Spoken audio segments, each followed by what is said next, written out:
All right. PJ, you're not biased at all. Do you agree with Micah about Joe Burrow right now? Slight bias, but I do agree with him. Statistically, I mean, that's what the numbers say. Now, he can't play defense. And me and my boy here, Mike, know I was a Cowboy fan. When I first met Mike, I told him he was my favorite receiver growing up because I was a Cowboy fan.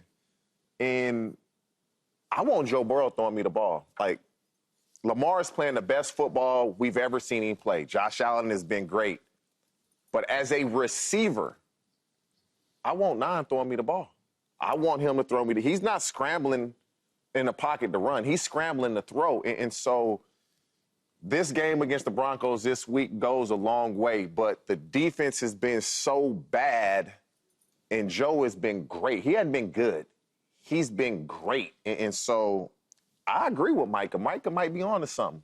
Yeah, he is playing great football. And what I love about it, and TJ and I were joking about, like, you know, I don't want them jokers that's running. Every time I see them run, I see my kids' money dipping. Like, what are you running for? Throw me that football so I can get my kids the money they need. So we would always joke about running quarterbacks. I don't want a running quarterback. Let me do the running with the football. But now, Joe Burrow here, what I love about him and what I see and I believe he's doing right now, you know what I think he said, TJ? Hey, let's go get you that contract. That's what I believe he said to Jamar Chase, and they are lighting it up. You all that old back and forth, they went through this offseason about his money and not giving him his money. Yeah, that was foolish. They are lighting it up right now, and he's guaranteeing him. Greater later. Right. We're going to get you your money. And I like that. And he is playing great football. But the wins do matter. You're throwing the ball in games late because you're behind. You know, Josh Allen and Lamar Jackson, they're throwing the ball because they are, and it's leading to wins. Mm-hmm. So, yes, you can have more statistics, but what are your statistics? Where is it driving us? If it's driving us to the playoffs and to wins, then that's different, and those do matter. But yeah, he's having a great year. Him and Jamar Chase. No, you can't take nothing away from what Burrow's doing. I mean, obviously he's going to be an MVP one day once they start turning things around. But unfortunately, this is not an individual sport. It is a team sport. So if I'm a receiver and I want my statistics and I got to hit certain incentives and I got to do this, Burrow's my guy. But if I want to win, and I want to win a lot every year, Super Bowls, it's the obvious choice who the best QB is. I like what you said in the production meeting. I do like that. I'm not going to lie. I like the points you made. You know, so... Life on the line. Life on the line. If my life is on the line, and there's 2 minutes to go, and I'm down 6. Life on the line. Life on the line. Do you want Joe Burrow or Patrick Mahomes? I think the obvious choice is Life on the line. But if he's the best, but I thought he was the best. I thought he was the best. You can't be the best. Like, who you want? I mean, come on, seriously. He's the best?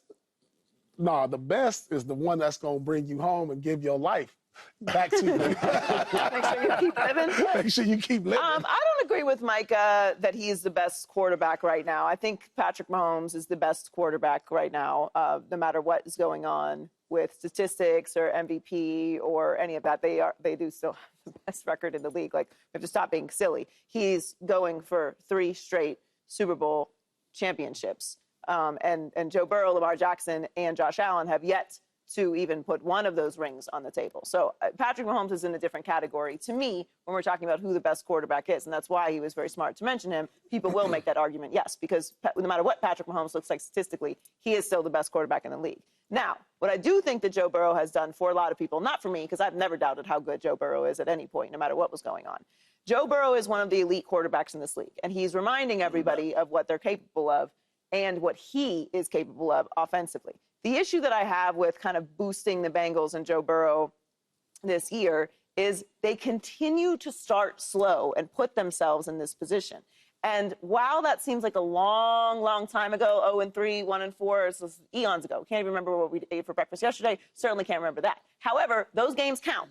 So you need to treat the beginning of the season as seriously as you treat the end of the season, because they continue to start slow, put themselves in this position. And I have to dock them for that when you're talking about team success and when you're comparing yourself to what Josh Allen has done this year, to what Lamar Jackson has done this year, to where Jared Goff has done this year, to what all these to what Jordan Love has done this year. He was injured at the beginning of the season. Look at the position that they're in now. So it's hard for me to ignore what they are as a team. He is great. He is great. He's one of the league's best. But we have to evaluate each season individually and then look at them as a whole. Wholly, Lamar Jackson, Joe Burrow, Josh Allen, take your pick. They've all been to an AFC Championship game. Joe Burrow's been to a Super Bowl. Josh Allen's likely going to win MVP this year. Lamar Jackson has 2 MVPs. To me, it's really your preference. Wide receivers are going to take Joe Burrow. A running back will probably take Lamar Jackson. A team that has no weapons will take Josh Allen. So it's whatever you prefer. But Joe Burrow is still one of the top elite quarterbacks in the league, which is what I've learned. Not what I've learned, but I think a lot of people got reminded of that. If Joe Burrow didn't have Jamar Chase and you put him on Buffalo, would Buffalo still be doing those things that they do this year? Joe Burrow's a great quarterback. He's a great quarterback. But he's not Josh Allen. And the answer to me would be no, because they don't have the weapons outside to really take full advantage of all of his skill sets. I think we can argue that Chase is probably the best receiver. We can argue that. Yeah, but the Bengals... Right? Yeah, he's one of the worst.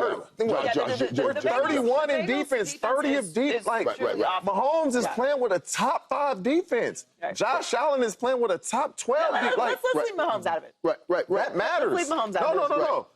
I don't mind comparing him to Mahomes, because if you don't have a top 5 defense, you're not doing what you're doing as a team.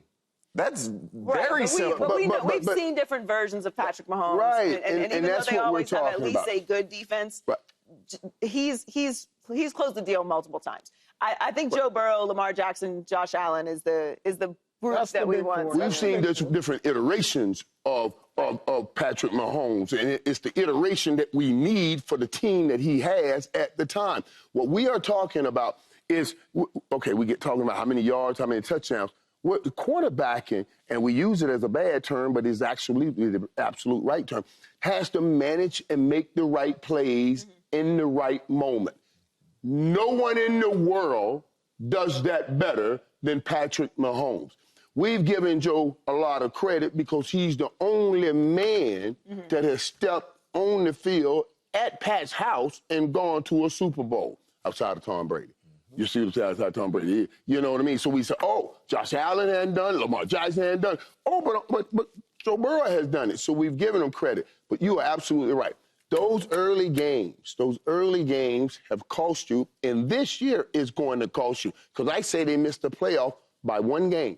By 1 game, and it'll be one of those early games that they said, man, we should have taken care of. New England, game 1. Game 1, you lose to New England. That Patrick Mahomes would have won. You don't need a defense to win that. You can kind of single-handedly. And the defense played well that game. Yeah. That was an offensive game that cost them. Yeah. What are you giving them a chance to make the playoffs? They have a 7% chance of making the playoffs. How much? 7. 7% chance. Oh, man. I'm trying to see what I can do with 7%. I'm going to tell you what There's you can do. Not much I can do with 7%. It's not much 7 is the number for completion in the Bible. Their season is complete. It's over. That's what that is. In order for the 7 days to make the playoffs, on the 7th day he rested in the start of the season. And they'll get some rest after the season. The only way they can make the playoffs, they have to beat the Broncos and the Steelers, so they have to win out. Then the Broncos have to lose to the Chiefs week 18. Now, mind you, if the Chiefs win... Chiefs chilling. Paul just gave you the plan. Chiefs chilling week 18. Colts have to lose one of their final 2 at the Giants or Jacksonville. And then the Dolphins have to lose one of their final 2 at Cleveland and the New York Jets. So if all that happens, the Bengals would have the 7th seed and head to Buffalo. And they got the 7th seed and 7%. Yeah, that gets complete. I got a better chance at coming back to the league out of retirement and in my first game back dunking on LeBron. Right now. Right now today. So low. Yeah, it's slim to none. And you can blame yourself. I mean, you can go to the first game against New England. You can go the first game against Baltimore when they fumbled. and we play for a field goal, like a 55-yard field goal is routine, you can just point to so many different games and you say, but you got to play the Denver Broncos. That's a tough out. And then in the season, you got to play the Pittsburgh Steelers. So it's not easy. It's slim and none. It's what you said. And both of those You got to teams start playing. faster. They must play in the preseason next year. Joe Burrow, they're not playing in the preseason. And so we starting slow. We got to do some things differently now. So y'all playing in the preseason. They got a brutal schedule. I'm looking. It was brutal this year for them. Yeah, I mean, but it's their habit to start slow, and that's the problem. You put yourself so far behind. Now you have to go on this ridiculous streak, or you have to have other people help you, which is a situation you never want to be in. You always want to be able to control your own destiny. And a lot of teams, have their own philosophies on preseason. But I agree with you, TJ. You can't treat the first 2 weeks like preseason. Right. If you're a team that you know that this is your habit of starting slow, you got to start treating preseason for real, because these games early on where everyone's like, it's fine, you have enough of a season to correct. No, you don't. You didn't. But that's on the coach. He has to change some things up. If I've had 2-3 seasons or 4 seasons and it consistently starting slow. Preseason, you got to play. We're changing everything up. We got to change it up and make sure we start. And I'm with you. We're going out here and really get some work in the preseason and get ready to start those games and not be in this situation every year. Subscribe here to get the latest from Speak, and go watch a few segments from our other shows on FS1.